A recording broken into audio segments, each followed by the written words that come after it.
దేవుని వాక్యములో కొరింథీయులకు రాసిన మొదటి పత్రిక 1వ అధ్యాయము 26వ వచనము 27వ వచనము.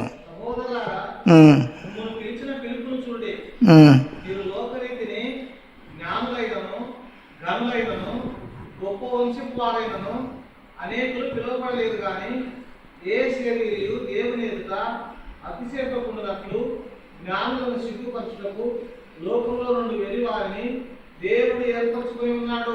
బలవంతులైన వారిని సిగ్గుపరచుటకు లోకంలో బలహీనులైన వారిని దేవుడు ఏర్పరచుకొని ఉన్నాడు. ఎన్నికైన వారిని వ్యర్థం చేయుటకు లోకంలో నీచులైన వారిని, తృణీకరింపబడిన వారిని, ఎన్నిక లేని వారిని దేవుడు ఏర్పరచుకొని ఉన్నాడు. చాలే. పరలోకపు తండ్రి, దయగల దేవా, ప్రభువా, నీకు స్తోత్రములు. నీ వాక్యం మేము చదువుకునేట్టుగా తండ్రి మాతో మాట్లాడండి. నీ వాక్యం ద్వారా మమ్మల్ని ఆదరించండి, మమ్మల్ని ధైర్యపరచండి, మమ్మల్ని స్థిరపరచండి. నీ వాక్యము మా పాదములకు దీపము, మా త్రోవకు వెలుగు అని చెప్పినవు తండ్రి. నాయన, చీకటి గల చోట్ల వెలిగించేటువంటి దీపమైనదని చెప్పిన వాక్య ప్రకారంగా తండ్రి, చీకటిలో ఉన్నటువంటి మమ్మలను వెలుగులోనికి నడిపించి నిన్ను మహిమపరుస్తూ, నిన్ను కొనియాడుతూ, నీ కొరకై జీవిస్తూ, నిన్ను ఘనపరిచే గొప్ప భాగ్యం ఇచ్చిందికై నీకు స్తోత్రములు. వచ్చిన ప్రతి ఒక్కరిని దీవించి ఆశీర్వదించండి. నీ వాక్యం చదువుకునేట్టుగా మాతో మాట్లాడమని బ్రతిమాలి వేడుకొనుచున్నాము తండ్రి. ఆమేన్.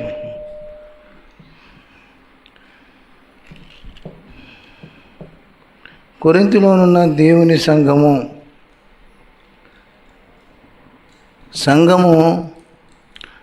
కొరకై ప్రభువు తన స్వరక్తం ఇచ్చి సంపాదించిన సంఘము అని చెప్పి రాయబడింది. ప్రభువు తన స్వరక్తం ఇచ్చి సంపాదించిన సంఘం. ఆ సంఘములో మనం ఒక్కొక్కరము ఒక్కొక్క అవయవంగా ఉన్నాము.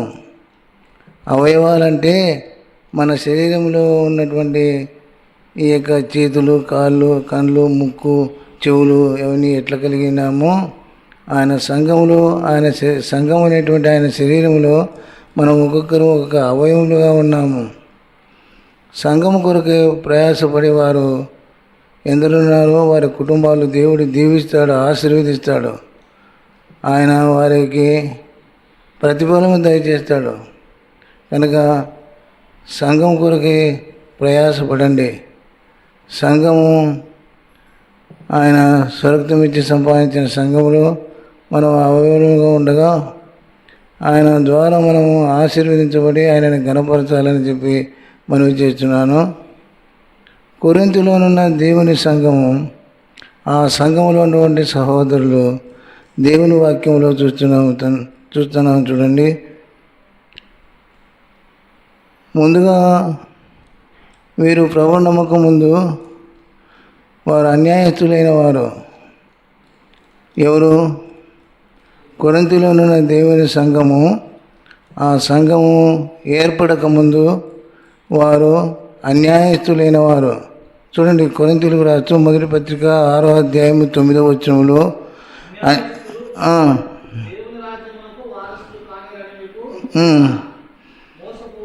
చాలే. ఇక్కడ ఒక లిస్ట్ ఉంది. అంటే లిస్ట్ అంటే కొంతమంది కలిసి రాసుకున్నటువంటి లిస్ట్ అని ఎట్లా అనుకోండి. ఆ లిస్టులో అన్యాయస్తులైన వారు, అలాంటి వారు ఉన్నప్పుడు 11వ వచనం చూడు. 11వ వచనంలో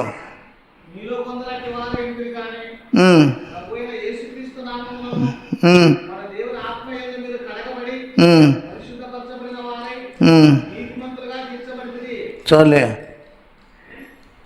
బయట ఉన్నటువంటి వాళ్ళు లోపల ఉన్నటువంటి నిన్ను ఒక మాట అడుగుతారు. నువ్వు ఎట్లా నీతిమంతురాలు అవుతావమ్మా? నువ్వు ఎట్లా నీతిమంతుడు అవుతావయ్యా?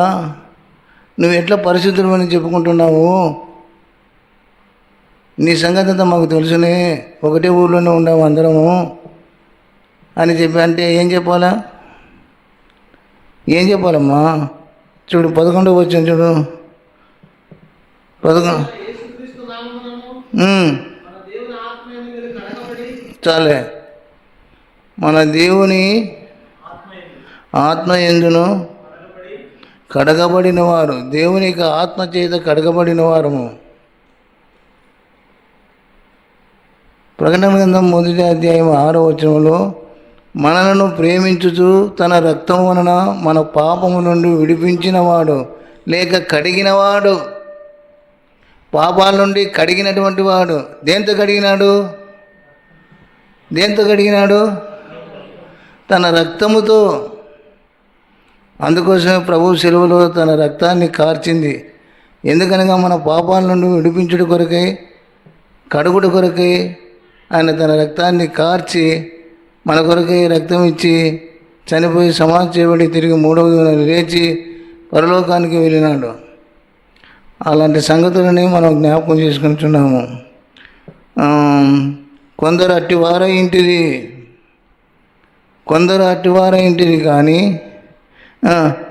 ప్రభువైన యేసుక్రీస్తు నామములను మన దేవుని ఆత్మయందును మీరు కడగబడి పరిశుద్ధపరచబడిన వారై నీతిమంతులుగా తీర్చబడుతుంది. అలాంటి వారిని ప్రభువు రక్షించినాడు. ఇక్కడ కొరింథీయులకు రాసిన మొదటి పత్రిక 1:26 చూస్తే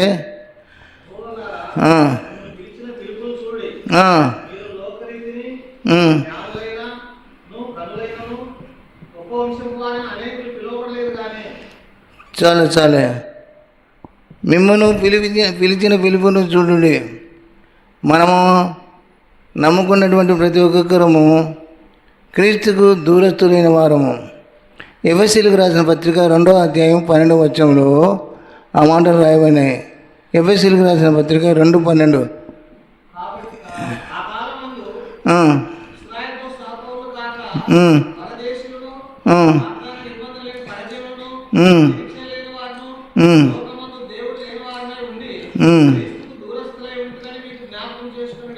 క్రీస్తుకు దూరస్తుల ఇంటిది. మనం ఒకప్పుడు యేసుక్రీస్తును ఎరగనటువంటి వారము, క్రీస్తుకు దూరస్తులైనటువంటి వారము. అలాంటి మనలను ఆయన రక్షించి ఆయన రక్తం ద్వారా సమీపస్తులుగా చేసి ఉన్నాడు, అంటే దగ్గర వారిగా చేసి ఉన్నాడు. అక్కడనే ఎఫెసీ 2:13 రాయబడింది.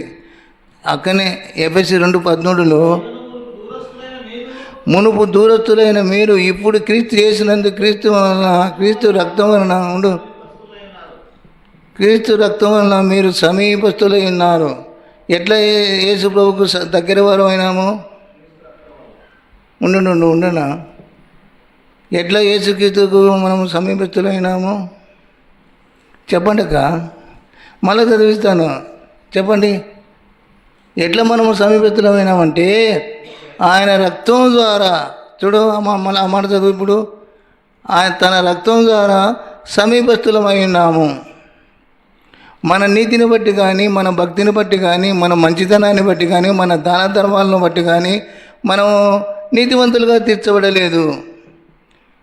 మన క్రియల మూలంగా నీతిమంతులుగా తీర్చబడలేదు, కానీ ఆయన రక్తం వలన నీతిమంతులుగా తీర్చబడి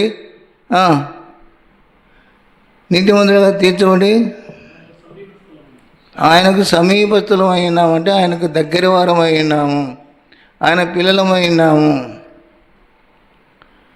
అలాంటి వారిని సంఘములో ప్రభువు నియమిస్తూ ఉన్నాడు. అలాంటి వారిని ప్రభువు రక్షించి ఉన్నాడు. నేరుగా మంచి వాళ్ళుగా ఉన్నప్పుడు ఆయన మనల్ని రక్షించలేదు. ఇప్పుడు స్కూళ్ళలో ఎడ చేస్తున్నారంటే పిల్లలకు టెస్ట్ పెడతారు. టెస్ట్ అంటే పరీక్ష పెట్టి 4 నుంచి 5కు పోవాలంటే 5వ తరగతికి తగిన వారివా కాదా అని చెప్పి పరీక్ష పెడతారు. ఆ పరీక్షలలో మంచి మార్కులు వచ్చినటువంటి వాడిని వాళ్ళు సెలెక్ట్ చేసుకొని ప్రమోషన్ ఇచ్చి 5కు పంపిస్తారు. కానీ మనల్ని అట్ట కాదు.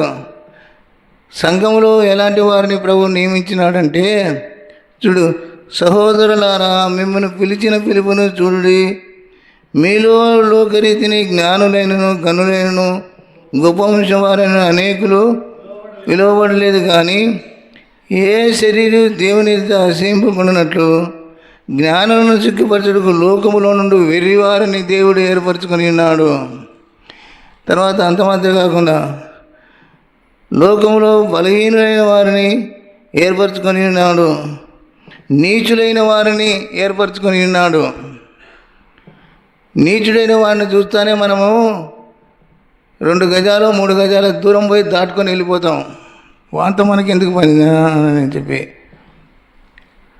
అట్లాంటి వారిని ప్రభు యొక్క ఏర్పాట్లో ఉండి ఆయన మనల్ని రక్షించి అలాంటి వారిని సంఘములో ఆయన ఏర్పరచుకొని నియమించి ఉన్నాడు. అందుకోసమే ఏ శరీరీ దేవుని అతిశయింపకుండానట్లు లోకములందు వెరివారిని దేవుడు ఏర్పరచుకొని ఉన్నాడు. ఆదికాండం 22వ అధ్యాయంలో ఒక మాట మనం చూసినట్లయితే 26వ వచనంలో మిమ్మును పిలిచిన పిలుపును చూడండి, మనల్ని కూడా ప్రభు పిలిచి ఉన్నాడు. ఆయన పిలుపుకు లోబడిన వారమై రక్షించబడి పాప క్షమాపణ పొంది ఉన్నాము. తెస్సలోనికి రాసిన 2వ పత్రిక 2వ అధ్యాయం 14వ వచనంలో ఇలాగ రక్షింపబడి మన ప్రభువైన యేసుక్రీస్తు యొక్క మహిమను పొందుటకి మా సువార్త ద్వారా మిమ్మల్ని పిలిచి ఉన్నాడు. సువార్త ద్వారా బజారులో సువార్త ప్రకటిస్తుంటాము. ఆ సువార్త విని ప్రభువు నీకు మారుమనసు ఇచ్చి రక్షించబడి పాప క్షమాపణ పొంది ఆయన కొరకే ఈ లోకంలో జీవిస్తున్నాము. అది పిలుపు. మా సువార్త ద్వారా మిమ్మల్ని పిలిచి ఉన్నాడు. ఎట్లా పిలుస్తున్నాడు? మత్తయి సువార్త 11వ అధ్యాయం 28వ వచనంలో ప్రయాసపడి భారం మోసుకొనుచున్న సమస్త జనులారా నా యొద్దకు రండి, నేను మీకు విశ్రాంతి ఇచ్చేదను. ప్రయాసపడి భారం మోసుకొనుచున్న సమస్త జనులారా, సమస్తమైన వారు, అందులో పలాని కులస్తులు అని చెప్పి, పలాని మతస్థులని చెప్పి, ధనవంతులని చెప్పి, బీదైన వారని చెప్పి, ఇంకా ఏమి లేని వారని చెప్పి ప్రభువు పిలవడం లేదు. సమస్తమైన వారిని పిలుస్తున్నాడు. అందులో మనం ఒకరు ఉన్నాము. ఆ సమస్తమైన వారిలో ఒకరు ఉన్నాము. అలాంటి మనలను ప్రభువు రక్షించి ఆయన పిలిచి తన పిలుపుకు తగినట్టుగా మనం ఈ లోకంలో జీవించాలని ఆయన పిలిచి ఉన్నాడు. ఇప్పుడు ఇక్కడ ఆదికాండం 22వ అధ్యాయము 1-2 వచనాల్లో చూసినట్లయితే దేవుడు అబ్రాహామును పిలిచి ఉన్నాడు. ఎందుకు పిలిచి ఉన్నాడు అనే మాటలు మనం చూస్తున్నాం. ప్రభు మనల్ని రక్షించినాడు. ఆయన మనల్ని పిలిచి ఉన్నాడు. ఎందుకు పిలిచి ఉన్నాడు? ఒక మాట 12వ అధ్యాయము 1-2 వచనాల్లో చూసినట్లయితే నేను చూపించే దేశానికి వెళ్ళుము, నిన్ను గొప్ప జనముగా చేస్తాను, నిన్ను ఆశీర్వదిస్తాను. అబ్రాహామును దేవుడు పిలిచినాడు. ఎందుకు పిలిచినాడు? మనలను పిలిచి ఉన్నాడు. ఎందుకు పిలిచి ఉన్నాడు? ఎందుకు పిలిచి ఉన్నాడంటే ఆయన పిల్లలుగా ఉండుటకై ఆయన మనల్ని పిలిచి ఉన్నాడు. ఇప్పుడు దేవుడు అబ్రాహామును పిలిచి ఉన్నాడంటే ఎందుకు పిలిచి ఉన్నాడు? వాగ్దాన దేశానికి అబ్రాహాము పిలువబడి ఉన్నాడు. తర్వాత నిన్ను గొప్ప జనముగా చేస్తానని పిలిచి ఉన్నాడు. నిన్ను ఆశీర్వదిస్తానని పిలిచి ఉన్నాడు. ఆయన మనల్ని పిలిచి ఉన్నాడు. ఎందుకు పిలిచి ఉన్నాడంటే పేతురు భక్తకోటికి రాస్తూ మొదటి పత్రికలో 3వ అధ్యాయం 9వ వచనంలో చూడయా. పేతురు మొదటి పత్రిక 3వ అధ్యాయము 9వ వచనంలో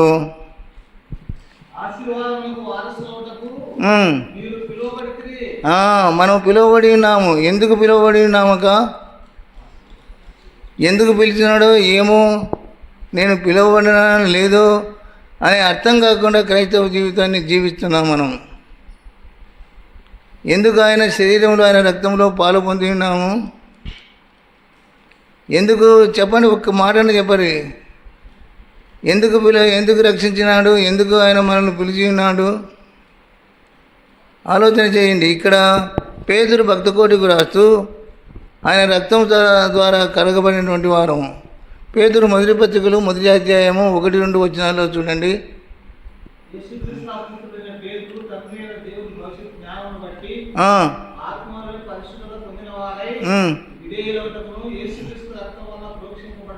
చాలే, యేసుక్రీస్తు రక్తం వలన ప్రోక్షింపబడుట. రక్త ప్రోక్షణ దేని కొరకై? పాప క్షమాపణ నిమిత్తమై రక్తపోక్షణ, గొర్రెపిల్ల యొక్క రక్తము కాదు, ఎడ్ల యొక్క మేకల యొక్క రక్తం వలన కాదు. పరిశుద్ధుడైనటువంటి దేవుడు ఆయన మన పాపాల కొరకే తన రక్తాన్ని కార్చి, ఆయన రక్తం ద్వారా మనం కడగబడి మనల్ని పరిశుద్ధులుగా చేసి నీతిమంతులుగా తీర్చి ఆయన రాజ్యమునకు వారసులుగా మనం ఈ లోకంలో జీవిస్తూ ఉన్నాము. ఆ రక్షించబడినటువంటి వారు గొప్ప వంశమునకు చెందినటువంటి వారు కాదు. ఏ శరీరయు దేవుని ఎదుట అతిశయింపకుండానట్లు లోకములో నుండి వెర్రివారిని దేవుడు ఏర్పరచుకుని వెర్రివారము, నీచులైన వారము, తృణీకరించబడిన వారము, అలాంటి వారైన మనలను ప్రభు రక్షించి తన రాజ్యమునకు వారసులుగా ఉండటకై మనం చేయబడి ఉన్నాం. పేతురు భక్తకోటికి రాస్తూ మొదటి పత్రికలో 2వ అధ్యాయం 9వ వచనములో ఇప్పుడు చదువు. పేతురు మొదటి పత్రిక 2వ అధ్యాయం 9వ వచనములో అయితే మీరు చీకటిలో నుండి ఆశ్చర్యకరమైన తన వెలుగులోనికి మిమ్మల్ని పిలిచిన వారి గుణాతిశయమును ప్రచురం చేయ నిమిత్తము ఏర్పరచబడిన వంశమును, రాజులైన యాజక సమూహమును, పరిశుద్ధ జనమును, దేవుని సొత్తైన ప్రజలునై ఉన్నారు. 3:9 ఆశీర్వాదమునకు వారసులకు వారసులవుటకు మీరు పిలువబడి ఉన్నారు. ఎంత ధన్యత! అతిక్రమముల కొరకు పరిహారం నొందినవాడు, తన పాపముల కొరకై ప్రాయశ్చిత్తం నొందినవాడు ధన్యుడు అని చెప్పి వ్రాయబడింది. 5 ఎకరాలు ఉన్న భూమి ఉన్నవాడు ధన్యుడు. లేకుంటే ఇంటి మీద ఇండ్లు అట్లా కట్టుకుంటా 5 అంతస్తులు కట్టుకున్నారు ఆయన. వాళ్ళు ధన్యులని చెప్పడం లేదు, కానీ ఎవరు ధన్యులు? పాప పరిహారం నొందినవాడు ధన్యుడు. అలాంటి వారికి, పాప క్షమాపణ లేనటువంటి వారికి ఆయన పిలిచేటువంటి పిలుపుకు లోబడి జీవించినట్లయితే ఆయన నిన్ను రక్షించుట కొరకై సిద్ధంగా ఉన్నాడు. రక్షింపనేరక ఎండినట్లు యెహోవా హస్తం కూర్చకాలేదు, విననేరక ఎండినట్లు ఆయన చెవులు మందంగా లేవు. మీ పాపములు మీకును మీ దేవునికి అడ్డముగా వచ్చి ఉన్నవి. ఆయన నిన్ను పిలుచుటకై ఆయన చేతులు చాపబడి ఉన్నవి. ఆయన నిన్ను రక్షించుట కొరకై, ఆయన నీ కొరకై ఆయన నిలిచి ఉండి నిన్ను పిలుస్తూ ఉన్నాడు. ఆయన పిలుపుకు లోబడిన వారమై ఆయన నమ్ముకొని పాపక్షమాపణ పొందేవారు ఒకవేళ ఉన్నట్లయితే ఈ చిన్న సమాజంలో నమ్ముకొని రక్షించబడి పాపక్షమాపణ పొందండి. పిలువబడినటువంటి నీవు నేను ఎందుకు పిలిచి ఉన్నాడు ప్రభు మనల్ని? ఆశీర్వాదము. చూడండి ఏమంటున్నాడు, ఆశీర్వాదమునకు వారసులకుటకై పిలువబడి ఉన్నారు.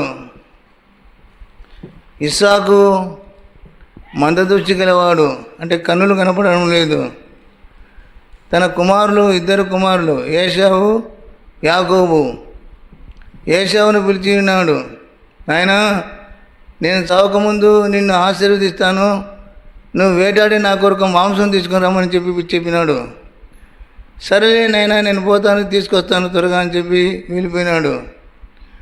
తన 2వ కుమారుడు యాకోబు వచ్చినాడు, నాయనా నువ్వు చావకముందు నన్ను ఆశీర్వదిస్తాను కదా, నన్ను ఆశీర్వదించు, నీ కొరకై మాంసం తీసుకొచ్చినానంటాడు. ఇంత త్వరగా ఎట్టే తెచ్చినావు నాయన అంటే, నీ దేవుడని యెహోవా నాకు సహాయం చేసినాడు, అందుకు నేను త్వరగా వస్తున్నానని చెప్పి, త్వరగా తెచ్చినానని చెప్పి ఆయన అన్నాడు. అంటే ఏశావు రాకముందే తన తల్లి యొక్క సహాయం వలన యాకోబు చేతులకు మేకతోలు చుట్టుకొని, మెడలకు చుట్టుకొని పోయి తండ్రి దగ్గర పోయి మొరుపెట్టినాడు, నేను తెచ్చినాను తీసుకొని తినవని. అక్కడికి కూడా ఆయనకు ఇస్సాకు అనుమానమే కలిగింది. ఇంత త్వరగా రావడం ఏంటబ్బా, అడవికి పోయి తీసుకొచ్చి కొట్టి తీసుకురావడం అనేది అని చెప్పి. అంటే ఆయన తన తల్లి తన అన్న యొక్క వస్త్రాలను తొడిగించినాడు. నాయన నా దగ్గరికి రమ్మన్నాడు. ఎందుకు? ఆ కుమారుని యొక్క వాసనను బట్టి తీర్మానం చేయడానికోసమై అలాంటి పరీక్ష పెట్టినప్పుడు తన కుమారుడు యాకోబు తండ్రి దగ్గరికి వచ్చినప్పుడు తన బట్టలను వాసన చూసినాడు. ఆ బట్టలు తన పెద్ద కుమారుడు అయిన ఏశావు వేసుకున్నాడు, కానీ అవి తనవి కాదు.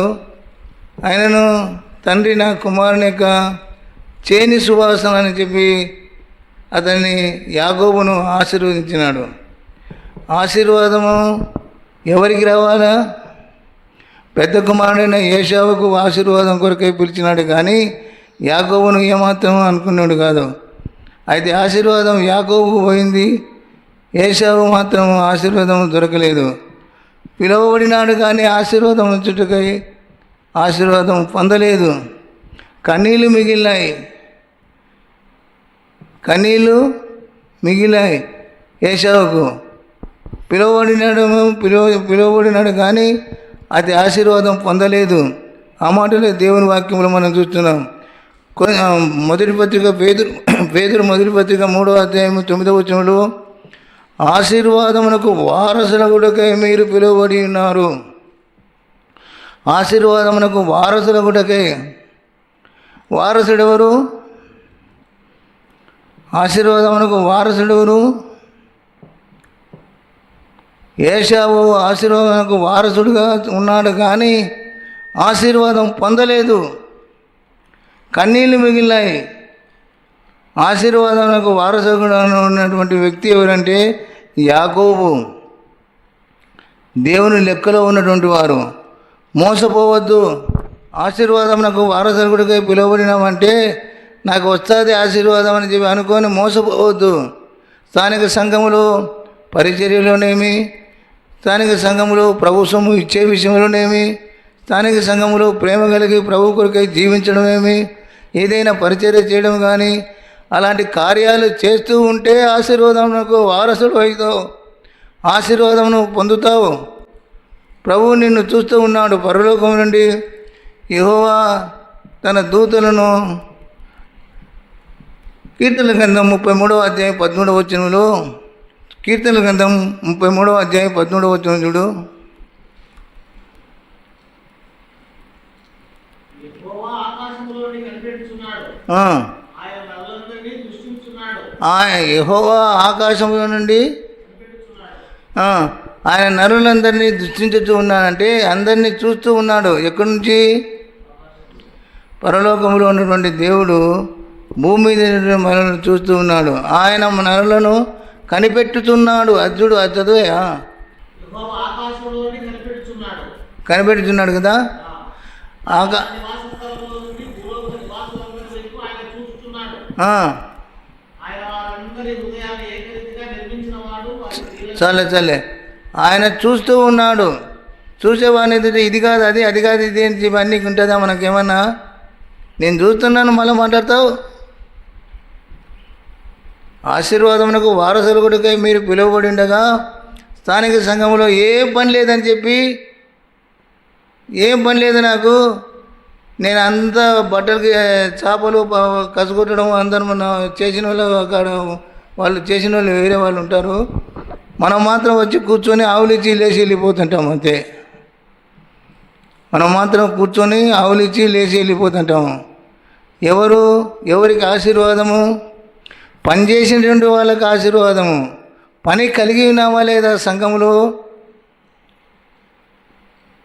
ఎవరికైనా ఎప్పుడైనా కానీ ఏదైనా జ్వరం కానీ ఏదైనా ఇబ్బందులు కానీ కష్టాలు కానీ కలిగినప్పుడు ఒకరు మాట్లాడి, ఒకరు లేక ఇద్దరు ముగ్గురు కలిసిపోయి ఆ ఇంటికి వెళ్ళి ప్రార్థన చేసి వస్తే వారికి ఎంత ఆదరణ ఉంటుంది, సంఘానికి ఎంత బాగుంటుంది. ఆలోచన చేయండి అక్క. బతుకుతున్నామంటే ఊరికి బతకడం కాదు, ఆలోచన చేసి బతకాలే. బతికేవాడు తన కొరకు కాకుండా తాను నమ్మిన ప్రభువు కొరకై జీవించాలని చెప్పి గలతీయులు రాసిన పత్రికలో రాయబడింది. మనం ఆయన కొరకే బ్రతుకుతున్నామంటే ఆయన సేవలో స్థానిక సంఘంలో ముందుకు సాగాలని చెప్పి ఈ మా వాక్యం ద్వారా తెలియపరుస్తున్నాను. తర్వాత మరొక మాట మనం చూస్తాం చూడండి. నిర్గమాకాండంలో 3వ అధ్యాయము 4వ వచనంలో, నిర్గమాకాండం 3వ అధ్యాయం 4వ వచనంలో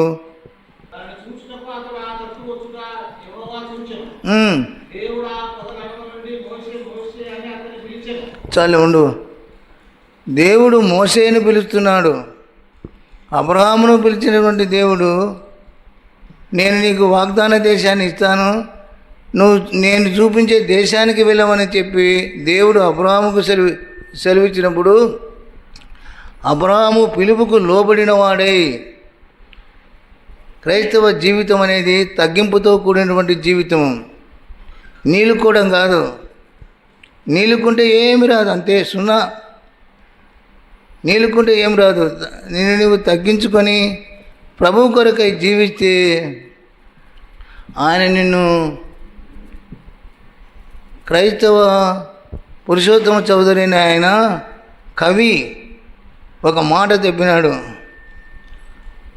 క్రైస్తవులలో ఉత్తముడైన వాడా, నువ్వు తగ్గించుకుంటే హెచ్చించబడతావు, నువ్వు హెచ్చించుకుంటే తగ్గించబడతావు అని చెప్పి ఆయన ఒక మాట తెలియపరిచినాడు.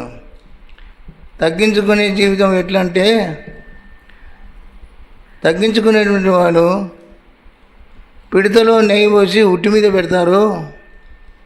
నేను పెద్దవాడిని ఏంటంటే పెద్ద బాణనంటే బాణలో నీళ్లు పోసి జలాడి కడ పెడతారన్నాడు. ఆలోచన చేయండి. హెచ్చించుకునేటువంటి వాడు ఏమవుతాడు, తగ్గించుకునేవాడు ఏమవుతాడు? తగ్గించుకునేటువంటి క్రైస్తవ జీవితం కలిగి ఉన్నట్టయితే నెయ్యి పోసి ఉట్టి మీద పెడతారన్నాడు. హెచ్చించుకుంటే నీళ్ళ బాణ, ఈ బాణ అడ్డం ఉంది, ఈడ ఈ బాణాన్ని తీసుకుపోయి ఆడబెట్టరి కాళ్ళు కడుక్కొని నీళ్ళు బాగుంటాయని చెప్పి అంటున్నారు. స్థానిక సంఘములో జీవించేటువంటి మనము దేవుని వాక్యం వినడం మాత్రమే కాకుండా దేవుని వాక్య ప్రకారంగా ప్రవర్తించే వారమై ఉండాలని చెప్పి దేవుడు మనకు సెలవిచ్చేది.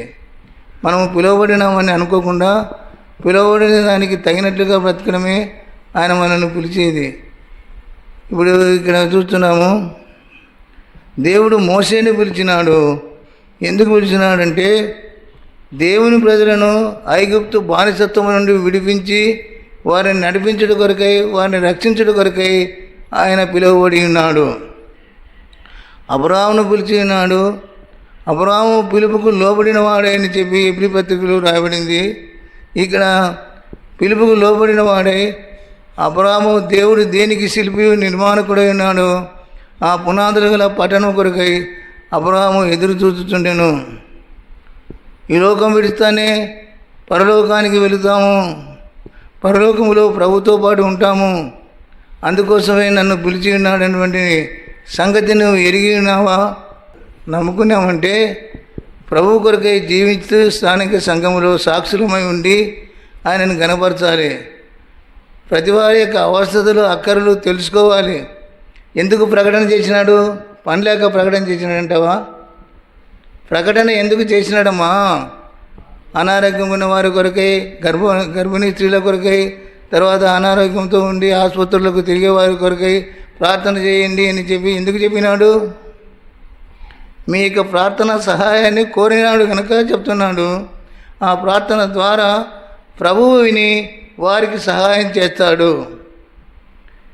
వారికి మాత్రమే కాకుండా ప్రార్థన చేసిన నీకు కూడా ఆయన మేలు కలిగిస్తాడు అనే విశ్వాసంతో స్థానిక సంఘంలో జీవిస్తూ ఆయన కొరకై బ్రతకాలని చెప్పి నేను మీకు తెలియపరుస్తున్నాను. వాక్యం వినివారు మాత్రమే ఉండకుండా వాక్య ప్రకారం ప్రవర్తించువారు నయునుడి. ప్రవర్తన జీవితం ప్రాముఖ్యము. ఇంతమంది వచ్చినారయ్యా, వచ్చినారు నిజమే. ఏమి విన్నారు? ఏమి వినలేదు. ఖాళీనా? అలాంటి అన్యాయమైనటువంటి స్థితికి రాకుండా ఉండాలని చెప్పి నేను ఇంత వివరంగా మీకు గట్టిగా తెలియపరిచేది. మోషేను దేవుడు పిలిచి ఉన్నాడు. ఎందుకు పిలిచినాడంటే తన ప్రజలైన వారిని, దేవుని ప్రజలైన వారు ఐగుప్తు బానిసత్వములో ఉండగా ఆ ఐగుప్తు బానిసత్వం నుండి విడిపించి దేవుడు వారికి చూపించేటువంటి దేశానికి, వాగ్దాన దేశానికి, పాలు తేనెలు ప్రవహించే దేశానికి వారిని నడిపించడం కొరకై పిలువబడుతూ ఉన్నాడు. ఇంత చెప్తే ఎన్నడే అర్థమవుతుంది మాకు? ఇంత చెప్తే ఎన్నడే అర్థమవుతుంది? అంతటి భారము, అంతటి బాధ్యత, అంతటి ఆసక్తి మాలో లేదే. మేము ఊరికి వచ్చిపోయే వాళ్ళమే, ఏం కాబట్టినట్టు జీవిస్తున్నామే. గుర్తుపెట్టుకొని ప్రభు కొరకై జీవించే విషయంలో ఆత్మయందు మందత్వం కాకుండా ఆత్మయందు తీవ్రత గలవారు ఉండాలని చెప్పి దేవుని వాక్యం సెలవిచ్చేది.